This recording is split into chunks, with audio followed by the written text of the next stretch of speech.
Lô, nhớ rằng cho phong dư nó cô dân được xử lý. Cô chấp biết là một sai lưu cộng hồ Mông District lợi tour celebration lâu cho xong nhớ trộn đợi sinh phó nó. Nếu tí rộng nông có nó giấy khó bỏ bê cho và chỉ tông trong vật chữ là tôi một cộng thế bê cho bỏ đùa cho chân vật chữ là cô và tàu trong cân gầu của một sai ý xong thôi xong để celebration chỉ cho xong mà những ô tô của bao sao ta lý thế thế xin nó cô chờ tàu tụ sư hư cười sư sẽ chờ sinh mùa này giờ từ public relation sẽ tốt hơn nó ở giờ xích thả nếu tí rộng nông có nó nên tàu tàu nhớ rằng cho phong dư của dân được xử lý đó mong TV cú yo cho họ data test tested thế cho nên tôi trong tầm mong TV nào nên chia cho nó giờ nên go chua phẳng chua bùa thế ít tu subscribe cho nó mà cho subscriber nó mà do cho nên và nếu tôi giữ với tôi member free nhớ đâu nó chỉ tôi nên tôi nhảy tôi lên là với tôi chỉ cho nhớ nó chỉ do bây giờ nên go chua phẳng thế chua bùa ít tu ta sĩ kiện ta sĩ nó một trò sầu anh em tôi sai nó chỉ là sai tan đầu cơ li ta li cha chỗ online thế xa bộ y phá thế do đầu bộ phải cho chua mình này nhớ đầu đợi lý trí sống nó ấy do cho mình này nó sai chúng bộ lên nó ta bộ nó oli cho nên tôi kia nó tôi bị trở lại ấy cho nên tôi kia tôi phải tôi sai rồi nó chỉ y rồi từ này tôi nó chỉ thế tôi lấy ấy ta xin nó này cầu ý lan thì chúa chỗ phản thì ốp của xa chỗ rồi xa chỗ tôi nên tôi sai mong thì vì nhau được trí sống mà có mất sai là cầu ý lan nó là cầu ý mê liền nên tôi sai mong thì vì ô lì có bỏ mua cái lúc về nhau hồi nó chỉ có mua mà tan trọ cầu ý lan tôi nên là bốc cho có nhớ rằng ấy trong cái gì chẳng mong bây giờ nó cô yên trở trên là mong thì vì cô cho tàu ấy từ thời trả sự cái giờ cứ sự chế chờ sinh mùa tôi được nó ấy sẽ thả cho lưu ở công trình và bao nhiêu xong chọn cho vật chữ nhớ cho hồ sinh phò nó hay cô cho mình hay là lấy bí đi trả thì nên cứ đi trả này trong một đất chỉ cô dọn ra và sẽ thả cho nó còn ni bảo thế dọn cô hồ ni tôi còn lúc công trình nó nhớ rằng sẽ nhớ sao nó sẽ và chẳng chỉ có nhiều gì là sẽ tôi được nó bé nó tức là chỉ bảo mình để dùng xe cái gì từ thời cho đồ họ sát và hiện nay nó chỉ có họ phải là đủ đồ là cho mà là xịt thả cho con nó. Thật, nhớ sau nó chỉ có đang trang phong hiệu sốt lại dùng xa cái nó bé tàu hàng tổ sinh gì, của tuần chỉ mấy thâu ra mấy ít sa chỉ bao của tức là của giờ sát cho sinh mua của nhớ cho hồ sinh phò Minnesota nó tàu nền cầu gì đó sau nó giờ họ bảo của hồ mong khát trong mong rong giờ tôi ở con trang bao châu xong trò hồ nó khó bao châu xong nó giờ khó cứ ta bé mong cho anh trang Giêsu tàu trời mua nhá America té tàu bao châu lúc xong lại bé băng sa ta bé yếu mua cái là rèn đau bé mua toàn này trong tôi còn mình băng to bé sẽ thằng gì trong đó lúc mong chỉ chuyện nó nên là cho cái chân vật chữ nó bị thổ tư lo lại thế thì chủ sĩ tôi lên nào còn mong nó chỉ giờ nó thở luôn đầu cho rằng Giêsu cứ cho mong rằng Giêsu cứ phản chống giờ chỉ tới trường lọ tuột tỏ căng sự quan tới trường lọ tờ mà cho rằng Giêsu cho missionary sự tự tuột mong của missionary nó nhớ trường lọ tê chỉ cho mong lòng tranh vang chữ sống sinh cho bùa chỉ cho họ lụt lại chỉ thầu cứ tới chỗ tờ là chỉ cho mong sao là chỉ tờ hữu tới chỗ lọ tua giờ bắt đầu tới chỗ America nó chỉ bùa ta bên tranh vang chữ là ở lại bên rồi ở lại chẳng bên sao là trong sự sau tàu nó chỉ bắt sao là lúc sự sau giờ thầu số thầu chỉ sống sinh cho bùa sang chỗ gì đó ai bùaตัวสิชาลังยอดตัวแคลิฟอร์เนียถ้าพอตัวชาลังยอดตัวแคลิฟอร์เนียก็จะแล้วแต่วีไปตัวแต่ชาวนู้นเราจะไปเอาตัวจากการลงสิจงโอเคไอ้ก็ไปมั่วปังมั่วเปิดไปเกณฑ์ตัวเจ้าเนี่ยจะว่าจะเลยยงยีเจ้าเขาเนี่ยเขาปีลูโอเคเขาไว้ที่จุดประชาชนยินนะมันยังให้จอดติดเชิญมีการเอาซื้ออย่างจอดต้นnàyคือจอดเชงคือชี้ติ่มเราเต้ตัวจอดเท่าจ่อคือชี้ติ่มเราเต้ตัวไอ้พวกตัวจูพวกแต่วีไปตัวยอดเราเต้เฉียวชาเราจะไปเอาตัวชาเกชิชอจากการโอ้กูเป็นย่อมหัวปลาหมดเปิดลูกน้อยลูก thằng nó chỉ nên phí nhớ đầu tiên Colorado nó thì mình vô từ lúc là chế lúc nó chỉ giờ thằng nó giờ thằng này sửa thằng tôi sẽ chụp và sao cho gì nó thằng xong sẽ chụp sang chỗ gì chỉ cho bi thâu ra to sáng lăng nhớ trong California như United States là vậy à chỉ thằng đó chỉ số lượng to sáng lăng tăng chỉ sẽ là trang mua lúc còn hồ chỉ bao mua Montfield District Montfield Conference nó Montfield Conference nó chỉ tỏ cao từ chỉ buôn mà là chỉ cho thôi cho mà là cho chỉ đó là chỗ hồ Denver chỉ là chỗ hồ chỉ sẽ là Mont Long Bay hồ Mont District of the Christian Mission Alliance chỉ tỏ cao nó sẽ là yếu tỏ lúc chỉ cứ nhớ chỗ hồ ở Northland hồ Brighton Colorado hồ hiện giờ lúc Mont District nó cho lựa theo giàu và có ở bốวันนี้รู้เชื่อเลยบเขาโน้นเดินที่บโปรแกรมโน้นเดินต้องจับเฮียจ่อว่าดิสทริกเนี่ยดิฟเฟนเต้เลยบว่าเจ้าของเหลือลงจ้าจะแทนหนูคือของมองว่าอย่า帮助จับเปิลเชงละสิอย่าเช่าสู่จับเปิลเชงก็ปัวมัวอีปัวมัวเกจ่อขาจุปัวจ่อเธอจ่อปัวจ่อเชงหัวปัวเตะเปิลเชงอ้อก็ปัวมัวเนี่ยนอนcái cho khá cho bố cho trình của bố luôn trình vang chữ là họ thâu rồi cho trình của bố tàu mà uo vang chữ thế để nó cứ dọn thua cho mong rong rồi cho tôi nên cứ chỉ tàu bao vang chữ thế mình xài tiền đó là lỗ mong cả chỉ chơi lỗ là bao cho họ lừa hồ thế nào mà vậyใช่ไหมแต่ซื้อแต่ลีเขาเกยตัวมันโดนด่านี่ว่าโดนด่าว่าเขาไปนั่นเราไปจนเรากันเดี๋ยวนี่นอกจากเราชาตื่นอย่าแต่มาจะเชื่อแต่มันหนูมัวอ้อรู้วะแล้วเสียหนูมัวเป้รู้จักเลยอ่ะถ้ารู้อย่ารู้ก็ย้อนบัวแต่สุเกนั่นจะลุ่นเตอมาอย่าง Excel Energy Center ลุ่นเตอมาอย่างรู้คือปัวสิบแห่งตัวเนี่ยเนาะ play hockey ปัวสิบแห่งตัว play หรืออย่างmusic ย้อนจะหูใช่ลูกที่จะลูก Royal Wilkins Auditorium ลูกตาอย่าลูกคือลูกauditorium คือยาวชาจะลูกที่เป้อย่าลูก River Center จะเป้ยามองกล่องตัวลูก River Center จะเป้จะ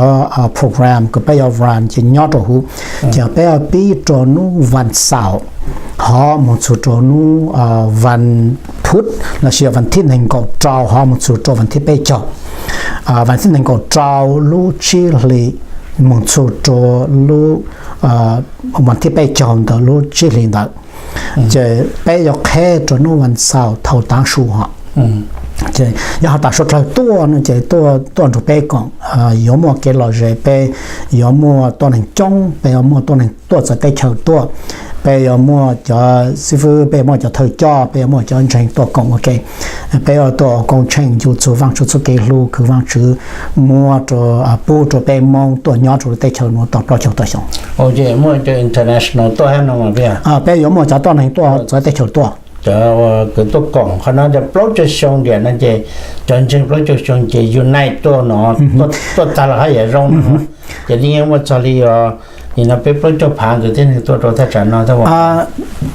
อย่าแต่มัวไปจะโปรเจกต์ผ่านมาเยอะร้องใช่ไหมไปกูจิบป้าหาตัวหนึ่งตัวจ้องเลยตัดแต่ก็เกิดได้แค่ไหนอย่างเกิดเลยฮะไปกูบ้างฮะแต่อย่าแต่ตัวจ้องเลยจังละให้อย่าร้องแต่สมัยไปมัวจะเธอจ่อตัวจะได้เช่าตัวไปมัวจะคือตัวได้เช่าเนาะไปกูยมัวจะตัวฮะไปมัวจะเนี่ยเนาะตัวหุ่นเก้าไปมัวจะตัวฮาลูจะขอคือจังจังช่างเปล่าจะไปสังเจอคือในจังสุดตัวจะยาก็จะต้องใจว่างจื้อหรอไปสังก็ต้องดูไปก่อนจะยาตัวคือคนใจว่างจื้อใจนอนละตัวกล่องเต้าตัวก็ใจว่างจื้อแล้วก็ตัวใช้อะไรจะเก่งใจน้ำมันก็ตั้งจีแต่เขาเจอนั่นที่chỉ hai divination tư chỉ hai hòn chân tư to tan cho pha cho cáiที่นี่จะอยู่ที่ก็ที่หมดว่าพวกเขาจิตตนchân làอยู่ยิ่งcho to đóอยู่ตัวใช้ý à bé màใช้ไปเจ้านั่นlà vậy còn nói chỉตัวเรียจนchânเขาว่าตัวจ做你非洲这的什么，只非洲的什么，我把像我你 celebration，像我这就像，像我这就像嘛，我都不老少当，这个我是都不对着，真正还没得呀。呀，被常常嘛，被我还唱好的啊，我唱好的啊，被我还唱好的之后啊，那个被我嘛，只要被要嘛哈，那个只要那被教的嘛，被要 celebrate 望主做给路。望cho cái lu cái mà chỉ muốn lau cho mong chú sinh bây giờ mong cứ chìm là tay tuột mong nhau số tay là chẳng nhau nhau làm tay chẳng nhau là tay chẳng nhau thay tay chẳng nhau thế mà bây giờ cứ bây từ họ chỉ tay chờ tìm là tay tuột cho tay chờ nó bây tuột tuột này cho tay chờ nó tàu bao chờ tới lúc xong nó bây lúc này họ rồi này chẳng có cái bây tuột cho hú sinh phò nó mà bây bù lên nó ta sinh phò Minnesota nó lao lộ họ bảo cho mong cho cái này chỉ là cho cái nụ cái chữ chỉ là cho cái cho cái chế chỉ là cho cái lang cái lúa chỉ là cho được sang chỗ plei cái cuốn chế vang chữ là nhớ cho họ sinh phò nó giờ mua áo phần trên cứ lưu trang plei nhớ cho họ mong luôn tu chỉ giờ nhớ thông can tu thì mà nhớ cho mong luôn tu giờ cho phần trên cứ lưu trang plei thì nhớ cho họ Minnesota nó vì vang chữ cho cái lúa vang chữ cho mong cho nó bé tàu chạy vang chữ thì có mong nó chỉ bé ởตัว celebrate vang chữ cho cái lúa nó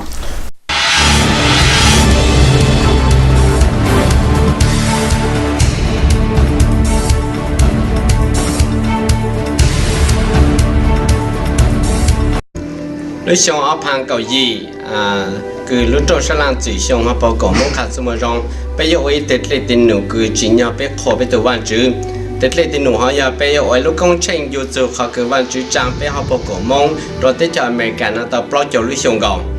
bây giờ văn chữ trâu hay giờ khó văn chữ họ cứ văn chữ phòng công phòng mong rồi bé văn chữ sau bé từ trang từ rồi nhau tao bao giờ lúc xong rồi tết cho American đấy nó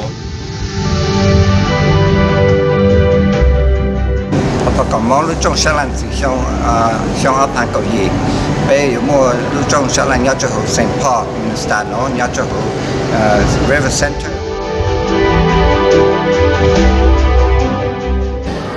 họ bảo có hồ mong lúc trong sẽ làm gì trong ở hàng cầu gì cứ bây giờ celebrate bao nhiêu trong cứ họ bảo có mong tàu một nhau luôn cứ vạn chữ trang luôn vạn chữ tết tên luôn giờ nhau cho lúc chỉ thì tỷ nên có trao một số cho bây giờ trong ở hàng cầu gì tại nên nó cứ giờ lúc Memorial Day weekend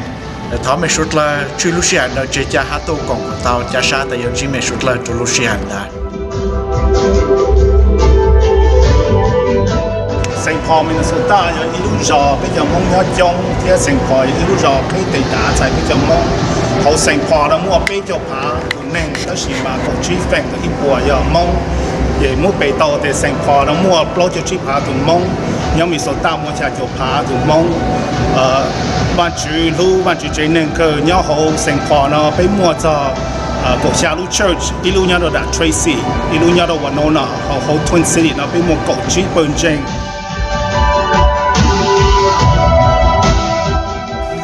nhớ rồi ý trồng trái sốt là lúc xưa cái mấy tổ còn học bảo còn mong lúc trồng sau về bao nhiêu xong mấy ít xa yếu bự cho hủ lu Hotel Intercontinental nhà hủ downtown Saint Paul bên bạn thôi là ở buổi chiều cho hông tuần tới lên tới lu Holiday Inn cái nhà sang tới Excel Center là bên bạn tới ít buổi hông tuần tới hai lúc Best Western cái nhà trốn sang thì Capitol Building là bên bạn tàu ít buổi hông tuần tí rồi lên tới mình tàu tàu mong trả non trả hậu sang rau chỉ hàng mong Village là sự yên kỳ trên trạm tại Saint Paul. Wow, very exciting. Cô ta chỉ tàu thế, chỉ là những cái tàu, những cái xa, những cái gì, những cái chua, chỉ biết cho, và in nó on, bên nó chỉ nó đẹp, chỉ nó chỉ ta đi uy thế nào vậy? 但是嘛，安努个真正就要嘛，天能够招那个上的话，安努他要安努个真正做备有多中hình， và sau vấn题thế bây chỉ cho tụi nó là gì? cho nên nó nên có sang nên có gì nên có chua nên có gì nên có chua bé cho nên nó chỉ cho bé mua sang lang lên nụ hú bé họ bao cũng mong là nhà cho ta chỉ có chỉ thằng tua là tao tới xem mà thầu tròn tu nó chỉ bé những chỉnh mua bé vang chứ chỉ bé mua bé vang chứ chỉ bé mua cho thầu cho bé mua cho sư phụ bùa cho tua mua vang chứ cho lu cho khá cho cáiวันnày cho bé ta béอยู่วันnàyเลยchẳng chẳng toàn đấy okay cho nó chỉ mostly chơi rõ là thế cho nó mà very open to public anybody tôi nói nó chỉ chỉ luôn ta mà ta chọn tu chỉ bé những cái rồi số tu lượng số tu lượng cái này có program ấy là lên tổ chơi bé những program tôi những tổ chơi sao cũng này cái chỉ tốt số mọi nó cho bây giờ I think we are more thế về không một sai nữa là gì mà đi trả tất cả nó này sẽ có bộ chuột đấy chỉ chia cái hai thằng cơ nó ta chỉ nói thằng cơ nó chỉ ở chỗ cho rồi chơi đi cái bộ xã hội cho cụ tuần cho cái thằng chú họ bảo cô mong lưu trong xã làng cứ lưu tận đây nó họ cho cái tên này trang số là cứ mẹ bang xã hội lưu non bây giờ lưu cứ bé thằng nó cụ bảo ta mẹ lưu xã hội mong cái cơ giờ ta mẹ xã hội lưu sai bé lưu thằng đấy nó chỉ nương trong cái cứ yo thua mẹ là tất nhiên mà cho cứ mẹ sang đấy nó bang xã hội ta yon chi mẹ cho lưu xã hội cứ bé tôi tàu tành chơi cứ yo lưu chi thì vấn đề mình có trâu cho vấn đề bé trâu nhớ là trong River Center khu St. Paul Minnesota giờ mẹ muốn đặt chi nó là mẹ họ gang cho hồ bé website mountdistrict.org mẹ muốn sai bé information hồ yo more information đào dạng cho mẹ我找到 OK xin chào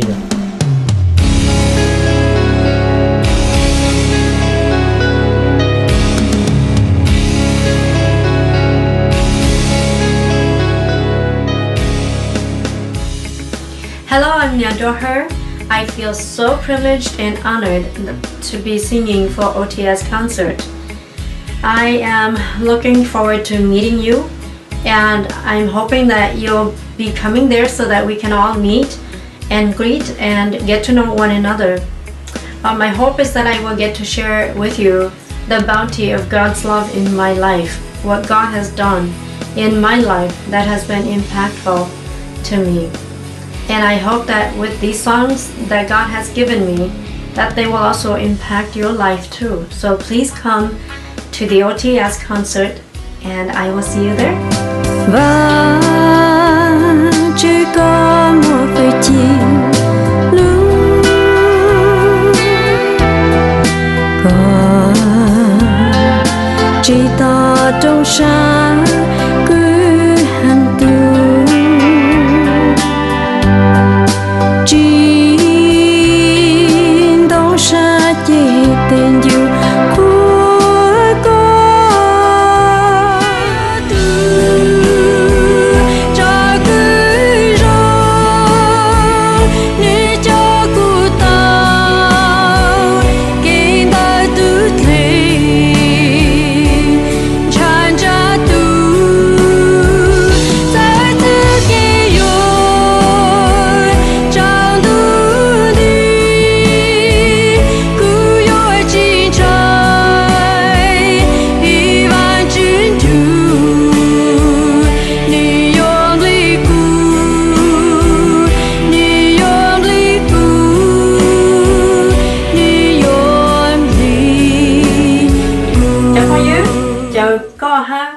chỉ tôi nên cái giờ phong như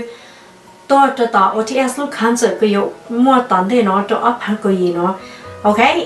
mẹ tôi nè cú vàng hết cho sao để bố mẹ cú tuần đó cú chỉ là tôi chơi mẹ rồi sao mẹ yêu tôi chơi cú rồi ha bé yêu chơi rồi cho OTS lúc concert ha bắt tiết lên nó cái OTS ono thôi mẹ tôi số cú chơi cú mẹ ha mẹ chơi cú cũng ban tao tao rằng có hình nào của cho tôi hỗ trợ sự tình rồi nè chỉ ta lên từ tí sai buồn chim la tí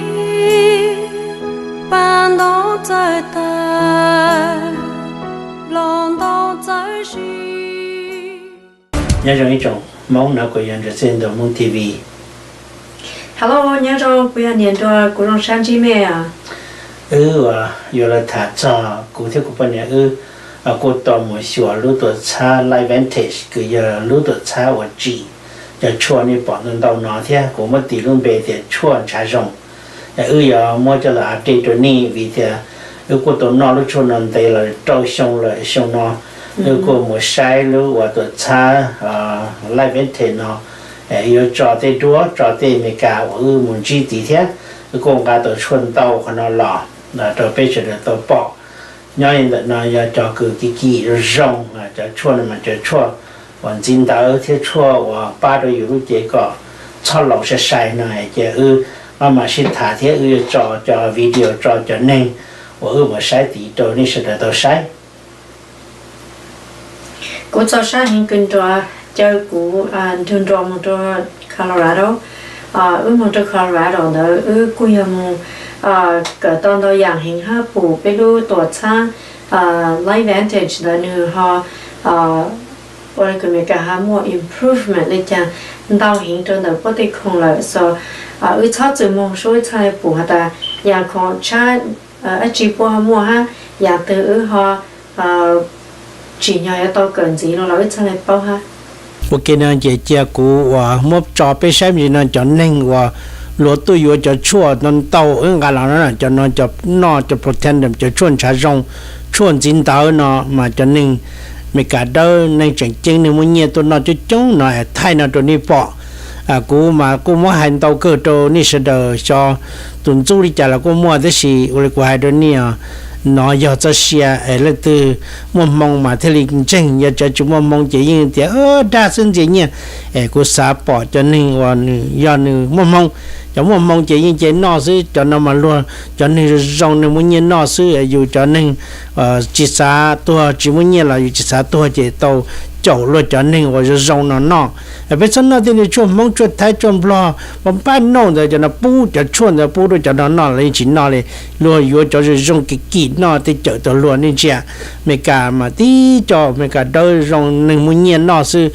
nó cho nên luôn chỉ xã tôi luôn nó chỉ xã tôi chỉ nó giả luôn nó đỡ hay sao muốn nó tha và bất平gì và bà để chỉ cho đoàn trái đoàn chứ ở chạy chợ tụi cho xe cho nó mà cho không nó cái kỳ nữa mà luôn nó rong luôn thế thì hốt tỷ thế luôn nó đã chỉ nó chỉ thế giờ tàu khó và luôn tàu cú mua cho nó được biết sai mình chỉ là nên chuyện này cho trong bộ xì nó trong cha ya taเลยcho nên mà nên chuyện cho nên nó sẽ bây giờ nên là đi nó cho nên chẳng luôn mua mình mỏ dây mua luôn cho số luôn họ nên và nó luôn chỉ là nó tên chua bất gì nữa cho nó chua luôn tôi training luôn cho kia cho luôn cho nên我落啥个正确就做那么你容貌容景天那么有正确差就咪对面有妹你摸到那么就有到 A 是就那么靠有路我个有 member 做呀到没个正确路没个我都有我没手电脑论这你就古人到也古没别个都必须的你这那就好多因为那到呢lúc chuồn nó mà vậy lúc rồi hiện thả lo trên ni xa thì cũng phân lại rồi ni nó thế mà tiêu cho cô hay cho lũ chỉ cho nó là cô chia cho lũ mấy cái nó là giờ thả cho lúc chuồn nó đó ni ya cô cho tụi mấy cái tụi doctor cho nên chính là thả nó niệm lâu này cho lũ anh ni mà nó ya ni nó ta ni chỉ nó là nhớ đến ni nó giờ cho mong yêu bốc sĩ yêu giờ cô sĩ yêu chỉ nó rồi lúc chuồn nó mà nếu cho thả đó yêu cho xe họ yêu lúc chế nó mà mua nuclear mua meso mua cho nhớ họ nói anh thả cho thì lúc chuồn nó mua họ yêu một tua cho cam mò hồ đi trả nó nhưng nó rong cho nên chấm nhiều bốn đó là rồi rong long cho sáu sản nó mà thế tao à cú cho tụi mấy cái hai lù cú hai lần chơi cho nên本身就穿到的那么要cú这个半年找你手那大被就找路了nó lên nó mà giờ tao là màอยู่thế nóอยู่chỉ tao chỉ là tao những cú xí nha ý dạng của lý ni thế là tao long cho mấy cái nó thả chứ thế chỉ cú xí nha là thế nó là cha thảm một tư là trên này chính tranh bọn tàu cha họ chân cha chỉ của cha tụ doctor America nó là thả anh em nó sẽ lúc chôn nó mồ hôi nó một tua phải nhà đi trả thế một khoอยู่เลย engine đi trả anh em nó rong cái nó mà nên thì chỉ của sinh nhẹ nè cho giờ nè nó tàu. Hey, I'm a cardiologist, a physician, and my avocation, my whole passion has been to take care of people. And so if that's what I want to do, then what can I do that can help everybody? And that is to understand the very genesis and beginning of every disease. So if you were to take a look at a cell and its nucleus, let's label them so you'll remember them. Here's the nucleus. The nucleus is the command center of the cell. It gives out the orders about what the cell is going to be doing today, what products it's going to be making and its machineries. What are the mitochondria going to be doing? There's the mitochondria. What are the mitochondria? Mitochondria are the engines that create the energy. The energy is called ATP. Dr. Handler used that word for the first time with me in 1963. Didn't know what he was talking about at the time, but by God, I do today. So the nucleus sends out the command and says we need to make some carbohydrates today, or we need to make this protein, or that gene, or that chromosome, and that's what happens. How does that happen? That's the discovery, how it all happens. When you and I are born, we have, I'm going to use this as a quantitative number, we have that many antioxidants and this many free radicals. You get the free radicals and the antioxidants from mom because you have her blood that comes to you through the umbilical cord. And this is wonderful because now you're being nourished. And as we come into life, into the world, we start breathing on our own. So we're not only now on our own from that point of view, but we are creating our own energy source in terms of bringing in oxygen. And when we bring in oxygen, we create energy. And I tell you where the energy was created: mitochondria. So we bring in oxygen with our food substances, take it to the mitochondria, which are little energy factories, and we make energy, but we also make free radicals. So we end up, when we're 30, 35 or so, with this many antioxidants and this many free radicals. That's called oxidative stress. The excess production of free radicals over your ability to neutralize them with antioxidants. So now I've covered the words that are used in some of the videos you've seen, but how does that all happen? It happens because this command center works in conjunction with a protein that sits in our cell. That's, for lack of not getting too technical, I'll call it NRF2. And that's what you'll see on the bottle. NRF2. It's a protein that's anchored there and it's kind of watching what's going on in the cell, and it is communicating with the nucleus, command center. But when it's anchored, it doesn't have the ability to send it immediate messages. So what does protandem do? Protandem comes in,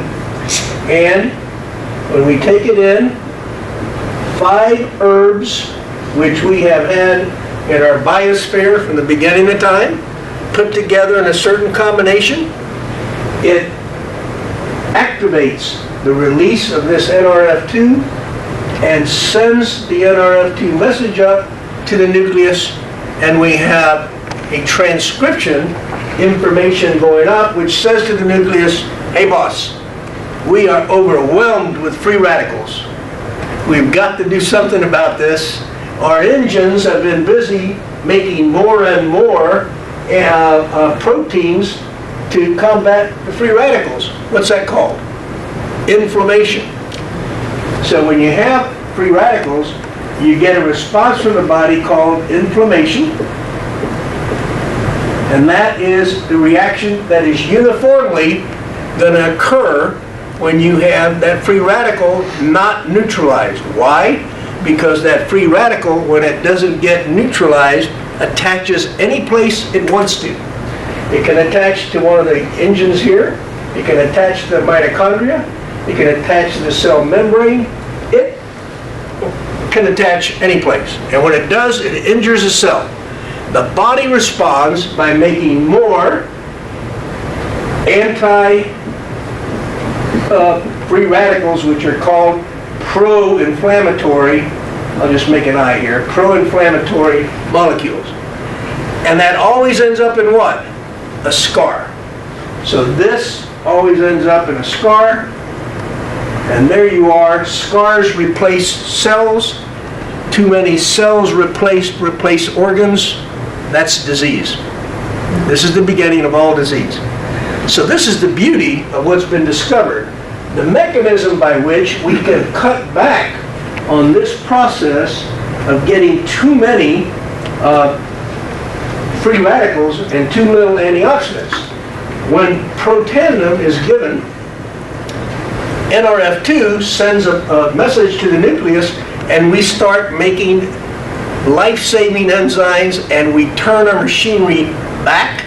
to making antioxidants, and we make millions per second. There is nothing we can take in by mouth that will do that. Nothing can replace the beauty of our own cells creating their own antioxidants. So powerful. Now, focus for a minute on this is called NRF2. Well, if there's a 2, there must be a 1. And there is a 1. And the 1 is another transcription factor. And that factor, NRF1, is a very interesting compound of herbs that activates the mitochondria. Think about this. Who's working the hardest in the cell? The mitochondria. They're producing all the energy. Who gets damaged? Just because it's working. Just like your car engine, mitochondria. So when you give NRF1, it upregulates the repair of the mitochondria and increases the number of mitochondria.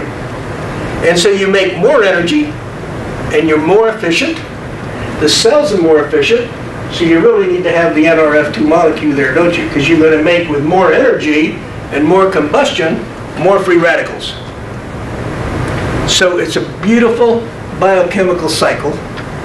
in which we take in oxygen to live. We also take in oxygen, and it causes our disease and aging process. The aging occurs when we get all the inflammation at the cellular level. We don't know it till we're a little later in life. And we get scars, and scars replace our tissue. And even cancer can be said to be part of this, because if the repair here with a scar or of the injury is not done perfectly, we can get a new protein, right? And that just takes off by itself, and that's called cancer. So what the discovery is that we now understand a whole lot more about the mechanism by which our bodies age, and the mechanism by which our body can produce protection against aging and disease. Slow down the progression. It will never stop, by the way, guys, until you die. Because that's when you stop breathing. But you can take a whole lot longer to get there. And interestingly enough, just to give you a little tidbit of the latest paper on this process, they took some mice and they gave them minimal amount of estrogen. They used 2 or 3 different products, and they used protandim.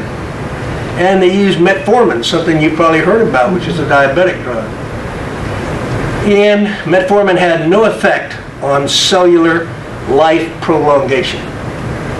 There was a 7% increase in cellular, or in the longevity of the mice, not in the cells, in the mouse himself, with protandim. Now, if you're 60 and you get 7% increase, that's another 4.2 years. If you're 75, that's another, you get the picture. So we're going to see more and more of this data, because it's going to tell us that the mechanism by which all this occurs and the protection we're getting when we use what nature gave us to begin with, this cycle of plants and animals that live and breathe together and protect each other and are necessary for us to grow and live and exist, is really at work. ไปตื่มลงตัวอเมริกาด็อกเตอร์ได้ให้ตาจอนเดรู้ชวนเดนนะไอ้ยันนี่จะจริงๆตัวอเมริกาเดตัวด็อกเตอร์เดเจจะตัวเดียวอยู่จิมมงต่อโตอยู่จินนอละจูจ่าสิตัวนึงต่อโตมานี่ยังขี้แหงลีนะรู้ชวนนอชวนจินเดช่วยจะเสียชั่วตัวจอกมอชั่วเมโซ một tua cho phải nhà nhau hồi lúc chế nó có lúc chế nó hú thế lúc chuẩn gì整 repair 有了 engine lúc trả我做线的这是只为lúc错个呢要还不lúc nóกู还到你的也你只那lúc nó你那lúc tư nó rồi你只我的只着你lúc chế老只就像古树容易叫你切个个家把这是也那对错那做的了农家做的了靠有lúc chế个大家切到路就只不有老ตัวอปแต่อย่ามอนะไอ้ยาจะอันที่รู้ชั่วตื้ออย่ากูตุขี้มากูยิงจีจู่รู้ชั่วนะแต่อย่าเอาไปปวดอะไรอีรู้นะหรอกกูยิงนอนนี่จะตัวหมดที่หล่อไอ้มันเกิดจะนอนหล่อจะหลักเคลียร์ตัวไปนี่จริงจังนะหล่อเนี่ยแต่นี่จริงเจมือย้อนยังแต่เขาปักกูดักคำก็นี่มือย้อนนี่แต่ไม่การละโตอันนี้จิตเจ้านี่หูตัวกูเราหูตัวตุสโตนอกหมักป้านี่โอเดอร์ตัวนี้นะ